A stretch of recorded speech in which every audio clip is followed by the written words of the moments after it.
ஆண்டவரால் ஆசீர்வதிக்கப்பட்ட அருமையான தேவ ஜனங்களே, இன்று நாம் வாசிக்கக்கூடிய தலைப்பு என்னவென்றால் முதுமையும் ஆரோக்கியமும்.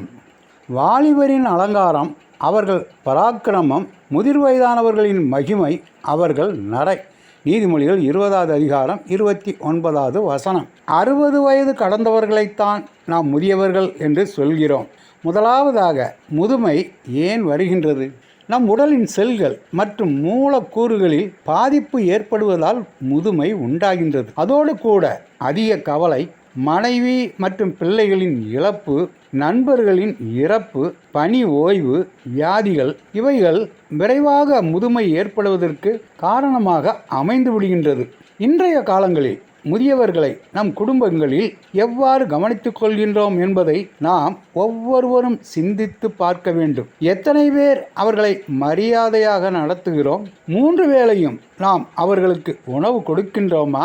அவர்களுடைய உடல் பிரச்சனைகளில் நாம் எவ்வாறு கவனம் செலுத்துகின்றோம் என்பதை நாம் சிந்தித்து பார்க்க வேண்டும். வயதானவர்கள் பொதுவாக சந்திக்கிற பிரச்சனை என்னவென்றால் பார்வை குறைபாடு, கண் புரை, காது கேளாமை, கழுத்து வலி, மூட்டு வலிகள், அடிக்கடி சிறுநீர் கழித்தல், சர்க்கரை வியாதி, இரத்த கொதிப்பு, மறதி மற்றும் புற்றுநோய் இதெல்லாம் வருவதற்கு காரணங்கள் அவர்கள் சிறுவயதில் சமசீரான உணவு எடுத்துக்கொள்ளாததும், சரியான உடற்பயிற்சி இல்லாததும், மன அழுத்தங்களும் மற்றும் பொருளாதார சூழ்நிலைகளே காரணமாகும். ஒரு காலத்தில் குடும்ப தேவைகள் முழுவதையும் கவனித்து கொண்டவர்கள் பிற்பாடு முதிர் வயதில் கவனிப்பாரற்று சாப்பாடு கூட கிடைக்காத நிலையில் மூளை முடுக்குகளில் கிடப்பதை நாம் பார்க்கின்றோம். நிறைய குடும்பங்களில் அவர்களை சுமையாக பார்க்கிறோம். நாம் எப்படி பார்க்க வேண்டும் என்றும் எப்படி கவனித்து கொள்ள வேண்டும் என்றும்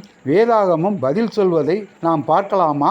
உன் தேவனாய கர்த்தர் உனக்கு கொடுக்கிற தேசத்திலே உன் நாட்கள் நீடித்திருப்பதற்கும் நீ நன்றாயிருப்பதற்கும் உன் தேவனாய கர்த்தர் உனக்கு கட்டளையிட்டபடியே உன் தகப்பனையும் உன் தாயையும் கனம் பண்ணுவாயாக.